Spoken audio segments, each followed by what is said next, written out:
Good morning. Hope you guys slept well.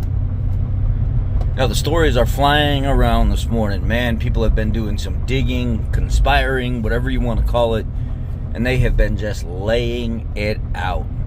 All of the information, all of the accusations. TikTok went dark Saturday night between the hours of like 9:30 and like 11:30, depending on where you were located. I lost service about 9 o'clock. The next day I woke up and there was some kind of message stating that there's a US TikTok ban, yada yada yada. A few hours later, it's being restored, and the message on the screen is because of Donald Trump saying that he is going to sign an executive order delaying the ban of TikTok so they can try to come up with some kind of a business agreement.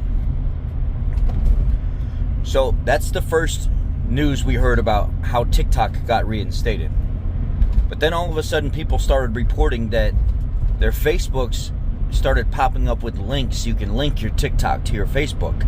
That seemed kind of odd because the two of them have nothing to do with each other. Mark Zuckerberg doesn't own TikTok. Well, then they started reporting the CEO of TikTok changed his status on his profile, and I went to his profile, and it actually doesn't say CEO under his title anymore.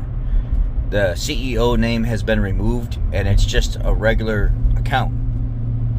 And then when you listen to Donald Trump talk about TikTok, he said that it will be 50% U.S. owned. They will allow them to keep operating the way that they do, but it will be 50% U.S. owned.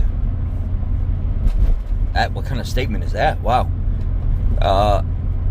And then J.D. DeLay, the guy that went to prison for a long time, but he's out, and he actually does a lot of digging into stuff to try to figure out. He brings justice to those that have been done wrong by going after the bad guys, basically. So they were doing some digging on his end, whoever he got the information from, and some people that could track IP addresses and where data's coming from and stuff like that. And he said the funny thing about all this is being tracked back to Utah and it's like South Carolina or North Carolina or something like that. And he's like, there's two different Facebook meta centers in both of these locations, and the data is being tracked back to these two locations, as this is where the information's coming from on TikTok now. As where before it was not like that. So what is it? What the hell's going on here?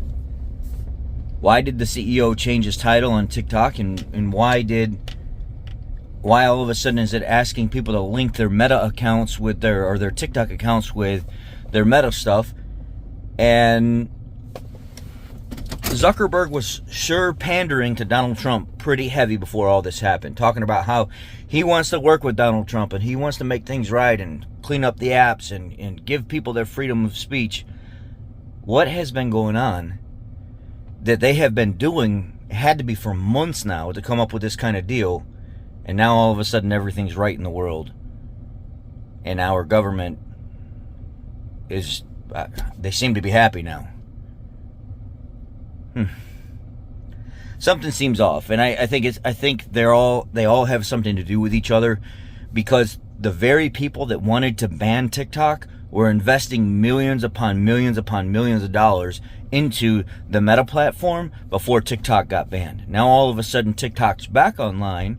Trump has something to do with it. Zuckerberg's being brought into it. The United States supposedly owns 50% of TikTok, depending on who you follow now and what Trump said. And now everybody's happy. So this was an entire political stunt the entire time, just so they get a piece of the pie? Go figure. Our government wouldn't do that, right? I don't know. Help me make this make sense.